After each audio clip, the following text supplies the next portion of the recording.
The Amazing Digital Circus est une œuvre atypiquement fascinante. Elle regroupe le cynisme de l'œuvre de fiction pour adultes et la folie de l'animation pour enfants, formant un cocktail des plus savoureux. Et dans tout ce brouhaha de créativité nous a été présenté un personnage très particulier, Jax, un lapin aussi cynique qu'un chaton aigri. Le mec est juste un instrument du chaos par choix narratif pur, et l'épisode 6 a explosé toutes nos certitudes sur ce personnage. Mais contrairement aux analyses qui se concentrent sur sa souffrance et sur ses mécanismes de défense, je vais vous révéler quelque chose de bien plus troublant. Jax n'est absolument pas un personnage brisé qui se protège, il est l'architecte conscient de la douleur de ses compagnons. Mais avant, je comprends les autres youtubeurs quand ils disent ça. Mais avant ça, je vous invite à liker et à vous abonner. Car vous êtes encore trop nombreux à regarder tous mes contenus sans vous abonner. Mais effectivement, maintenant que, ouais, on peut se le dire, je suis dans le game, moi aussi je vais le dire, mais 95% d'entre vous regardez mes vidéos sans être abonnés. Franchement, c'est énorme. Donc s'il vous plaît, vous savez ce qu'il vous reste à faire, c'est gratuit pour vous, et moi, ça m'aide. Et on like et on partage, c'est toujours cool pour le référencement. Bienvenue sur Otascream, la chaîne qui décrypte, décompose, dissèque les univers de fiction préférés de tes univers de fiction préférés. Et aujourd'hui, on va plonger dans l'abîme de l'âme de Jax, ce lapin violet qui divise autant qu'il fascine The Amazing Digital Circus.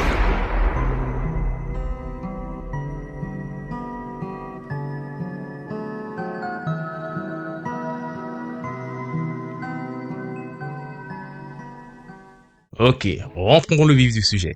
Jax a développé ce qu'on appelle la théorie du rôle mortel. Dans son esprit, chaque personnage dans le cirque est un archétype à remplir, et celui qui échoue dans son rôle est abstrait. Autrement dit, il se transforme en une créature horrifique. Mais voici le twist. Jax ne subit pas cette théorie et l'applique. Pensez-y. Kofmo était le drôle d'avant lui. Il a échoué à être drôle, conséquence directe à l'épisode 1, et il a été abstrait. Remarquez maintenant que dans l'épisode 6, quand Jax voit l'abstraction de Rabbit, il ne réagit pas comme quelqu'un qui découvre la mort de son ami. Il réagit comme quelqu'un qui revoit une scène qu'il connaît déjà, une scène qu'il a peut-être orchestrée. La vérité, c'est que Jax a compris quelque chose que les autres n'ont pas encore saisi. Dans ce monde digital, la survie ne dépend pas du hasard. Elle dépend de votre capacité à maintenir votre utilité narrative. La scène où il est seul dans les toilettes, face au miroir, respirant comme s'il est en train de se noyer, ce n'est pas juste une crise de panique comme tout le monde le croit. C'est ce moment où son masque tombe complètement et où on découvre qui il est vraiment. Observez ses yeux dans cette scène. Il n'y a pas que la peur ou la vulnérabilité, il y a quelque chose de bien plus calculateur. Jax se regarde dans le miroir et fait un choix.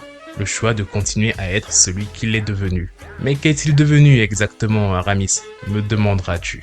Eh bien, pour le savoir, analysons son comportement avec chaque personnage. Ce n'est pas de la cruauté gratuite, c'est de la méthodologie. Avec Gangle, il détruit systématiquement son masque, littéralement et métaphoriquement. Pourquoi? Parce que Gangle, heureuse, pourrait devenir la positive, un rôle qui concurrence sa fonction de divertissement. Avec Ragatha, il menace constamment sa bienveillance en la forçant à réagir négativement à ses provocations. Il la pousse vers l'exaspération, l'éloignant de son rôle de mère du groupe. Avec Kinger, il exploite sa confusion mentale, s'assurant qu'il reste dans son rôle de fou inoffensif. Et avec Zobel, il l'ignore largement, parce que Zobel ne représente aucune menace pour sa position. Leur apathie les maintient dans un rôle stable. Mais le plus révélateur, c'est son comportement avec Pomni. L'arrivée de Pomni a tout changé pour Jax. Pour la première fois, quelqu'un d'autre pourrait revendiquer le rôle du protagoniste, ou même celui du comic relief. Pomni est naturellement attachante, maladroite de manière endurante et vulnérable sans être pitoyable. Alors qu'est-ce que fait Jax? Eh ben, il commence à la séduire. Pas romantiquement, mais psychologiquement. Il lui montre sa vraie personnalité, ses peurs, ses vulnérabilités. Il crée une fausse intimité. Pourquoi? Pour mieux la détruire ensuite. Non mais regardez la scène de leur dispute dans l'épisode 6.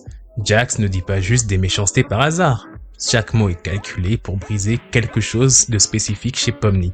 Il attaque son besoin de connexion humaine, sa croyance en la possibilité de vraies relations dans cet enfer digital, et même son amour-propre.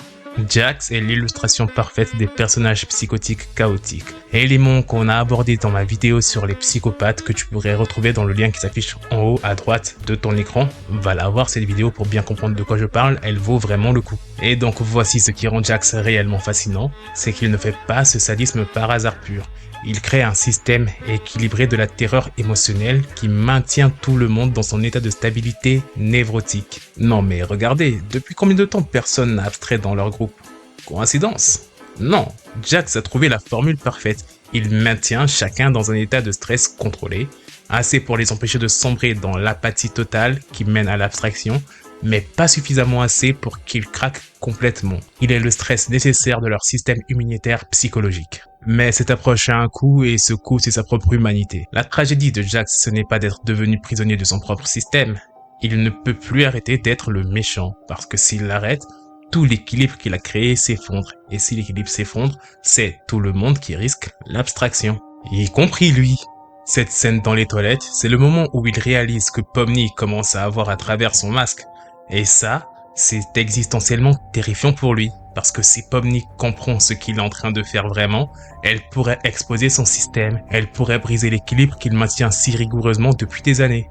C'est pour ça qu'il sort des toilettes plus dur et plus cruel que jamais. Il ne peut pas se permettre que Pomni voit sa vulnérabilité, parce que sa vulnérabilité, c'est la faille qui pourrait détruire sa construction sociale. Et je pense que dans le futur, Jax va escalader, il va devenir de plus en plus extrême dans ses méthodes pour maintenir son contrôle sur le groupe. Et paradoxalement, cette escalade va créer exactement ce qu'il essaye d'éviter, l'instabilité qui mène à l'abstraction. Il est en train de devenir la cause de ce qu'il prétend pouvoir prévenir. Et le plus tragique dans tout ça, c'est qu'il le sait. Quelque part dans un coin de son esprit qu'il refuse d'explorer, Jax sait qu'il est en train de devenir le monstre qu'il essaye de combattre tout le temps. Mais le plus dramatique, c'est qu'il ne peut plus s'arrêter, parce que s'arrêter signifierait avouer tout ce qu'il a fait. Ce serait reconnaître qu'il a pu pousser Kofmo, Rabbit et d'autres vers l'abstraction. C'est accepter qu'il est le responsable de la souffrance qu'il a causée au nom de la survie collective. En soi, Jax n'est pas juste un personnage complexe avec des traumas. Ce n'est pas juste un mécanisme de défense ambulant. Jax, c'est l'incarnation d'une vérité terrifiante sur la nature humaine. Parfois, nous devenons les monstres que nous pensons pouvoir combattre pour le nécessaire de la survie.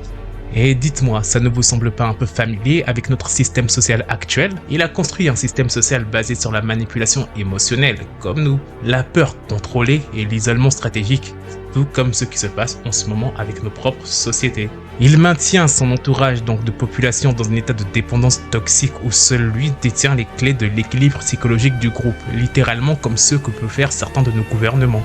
Et le plus effrayant, tout comme pour nous, c'est que son système fonctionne. Ça marche. Personne n'a abstrait depuis longtemps, donc le groupe principal est content et sain et sauf. Tout comme pour nous, où il n'y a plus de grosses catastrophes, y compris des guerres depuis longtemps, le peuple est content. Mais tout ceci, à quel prix? Non, sérieusement, à quel prix? Je te pose la question, c'est une fin ouverte, je laisse littéralement le champ libre au débat dans les commentaires, ils sont là pour ça après tout. Et si cette plongée dans la psychose de Jax, un des personnages les plus fascinants de The Amazing Digital Circus, t'a plu, tu peux continuer à explorer mes autres vidéos. Ici, sur Otascream, j'y dissèque la pop culture sous toutes ses coutures, entre psychologie, pouvoir et bien entendu, récits tordus. Si tu veux découvrir ou revivre les histoires complètes de tes fictions préférées, fonce sur Aramis Scream, ma chaîne principale où je te raconte les plus grandes épopées comme l'histoire complète d'Invincible, Solo Leveling ou encore Secret Wars. Si t'aimes quand on mêle business, science, culture générale ou encore économie, tu vas kiffer Curious Scream.